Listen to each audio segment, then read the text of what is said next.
Hello, hello, hello. So you're watching this video because you either own an air still or you're interested in buying an air still and you want to see how to take care of it. Unfortunately, Still Spirits and potentially your local brewing shop that you buy it from will be trying to sell you extra chemicals or things like that to look after it, and generally you don't need to. So we've just used this, let's say. First thing you want to do, obviously, is let it cool down and pour the contents down the drain. Once the contents is gone, just turn on your tap, let it fill up, just rotate it, swill it around, and do that 2 or 3 times. What you're trying to do is you're trying to clear all of the rubbish stuff that's in there. Now, probably like mine, you're going to get water all on the outside. That's fine. These are quite well sealed, so you don't need to worry too much. Obviously, you don't want to pour water over it like that. Seriously, don't. Once done, get some kitchen roll. I tend to wipe the outside down first, solely because obviously that's the bit that you don't generally want liquid on.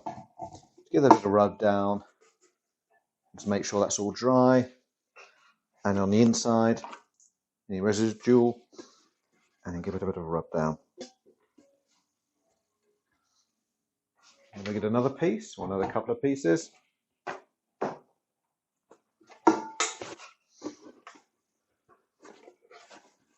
You want to try and get it as dry as you can do. Okay, give it another quick buff. Yep, I'm happy with that. Yep, all looks good. So that's that bit. That was the easy bit. The next bit's the head. It's a little bit harder. The first thing you want to do is take this ring off. Now mine is quite good. It's quite clean, quite nice and easy.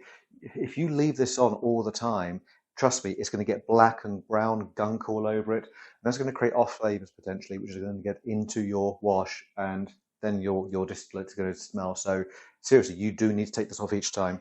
And all you do, turn the tap on a little bit and run it under the tap while stretching and rotating it a little bit. And do that 2 or 3 times, so you're going all the way around. If there's anything on there you can see that's a bit that's not coming off, turn it on the inside out, and you can rub it with your thumb and rub all the way around it. Once done, give it a bit of a knock. I don't rub this dry with a paper towel. I will literally then put it on the board, on my drainer, my sink, and let it naturally dry by itself. Then the next thing is your head. Now, this one's a little bit more awkward because obviously you've got all the gaps around there. So what I tend to do is either I will use a dishcloth or something like that to wipe in there. So it literally is a little bit of water on there, and then rub in here and give it a few, or a good bit of a rubbing, because at the end of the day you are going to get bits built up all in there. And then same thing, rubbing all on the inside and around.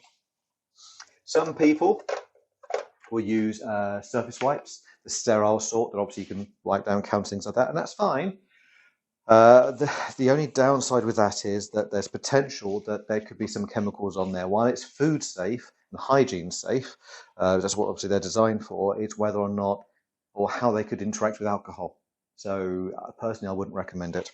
So that's that. Take off the head and give that a bit of a rinse under the water, and then I will just leave that to air dry. And that's pretty much that. Okay, that's all you need to do after a wash. What I would though recommend is every 4 or 5 uses, I would recommend cleaning the actual tubes. Now, your brewing shop may try and sell you some crystal cleaner that you dissolve in hot water and then pour in here and let it pour out, and then let it soak in there for a while. Yeah, it works, but it's a bit of an expense. What I would recommend is a can of Coca-Cola. Now, other brands are available. It doesn't have to be Coca-Cola, but whatever it needs to be full fat. And the reason why I use Coca-Cola is because it's got citric acid and other things in there, which are great. If you search on YouTube for Coca-Cola cleaning or cleaning with Coca-Cola, you'll see there's a lot of stuff out there that use this. If you do other bits of brewing and you have citric acid crystals, they are even better. So dissolving some citric acid crystals in warm water, soaking in here, even better than Coca-Cola. It's just, this is quite convenient, quite easy if you don't have crystals. So I'm going to show you now how you get this prepared and then how you clean. So this is where it can get a bit tricky. So what you want to do is pour that in. It's going to go over into that tube. And it's now going to fill all of that coil. What you want to do is stop as soon as you see it coming out of that tube. Because what's going to happen is it's going to come out of that tube, fall down, and it will go into the head. That's fine, it will drain out, just you don't want too much doing that. So just do little bits at a time. There we go. You see it's now coming out. And that's it, you just leave it. This, what comes out, will naturally fall down, and it's okay. But it could get into the electrics if you do it too much. So just leave it alone. Now you can see all those bubbles that are pouring out that tube, and that's the Coca-Cola working, and obviously all the bits in there. So what I will now be doing is cleaning the insides, all of the residue, any build-up that's in there, we'll be cleaning it away. What I tend to do is then leave this for about half an hour to an hour. Once I can see that there's no more bubbles and it's perfectly still, that's when I'll empty it out. So we'll come back in a bit once it's done. Right, just clean it now. While there is still some light bubble movement, at the end of the day, this is already relatively clean. I'm just doing it to show you. So what you now need to do is to get it out. And the quickest way is just to do it like that. Now don't forget the coils are full of Coke, so you'll need to tip it backwards and forwards, and it will then keep coming out.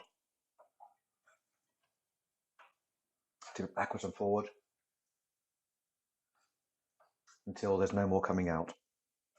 Now you're going to need to rinse it off. So, as before, fill it full of water, and then once you see it coming out of the top of the output tube, there we go. Stop, tip it out, and there's more. Yep. And rotate it to get it all out of the tubes. And then do it again. I will rinse through maybe 3 times. There we go. Out to go.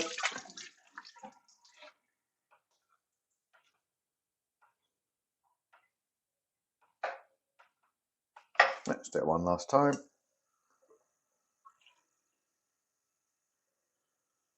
And up.